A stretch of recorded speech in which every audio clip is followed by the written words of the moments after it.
This is Bob Ross. We've come here with keys to the door.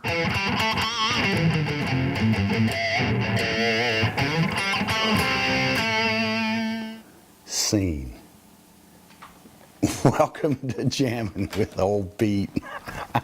We're here to have a little fun today. We're going to start talking a little bit about music theory and why we all hate it so much.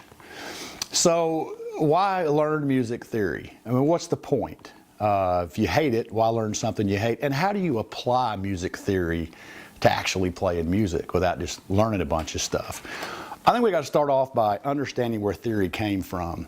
Theory is simply a way for musicians to communicate with each other. A bunch of old white guys back in the day in Europe used all kinds of strange languages to try to make definitions and define musical terms so they could communicate tones to each other.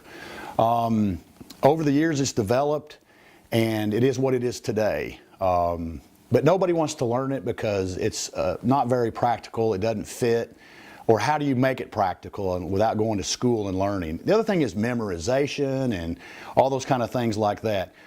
The positive, or the reason you want to learn theory, is so you can communicate with other musicians. Pretty obvious, but you can use it in a band situation. If you're a writer, knowing theory can help you find those missing chords or give you some different ideas on what to do in your writing that you maybe wouldn't have thought of if you were doing it yourself. And I think some of the other areas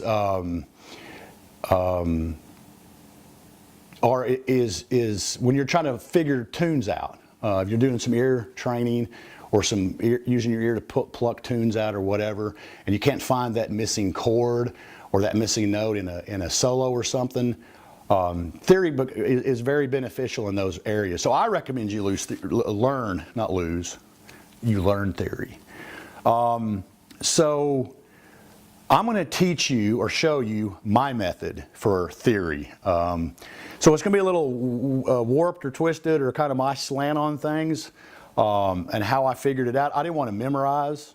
I didn't want to, come up with all the, understanding all this crazy stuff. When I was at school out in L.A., I took a music theory class at the University of Tennessee, and I dropped it because it was all about memorizing scales and key signatures and all this other stuff. And I was willing to put in the work, and I didn't see the benefit of it as a musician. When I got to LA and went to school, went to MIT, you had to pass a theory class. And so the thing about theory that you may not know is that theory really is just math.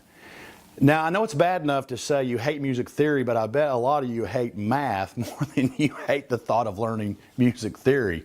However, math is logic, and math can be figured out. But the other thing is, in math, there's always shortcuts.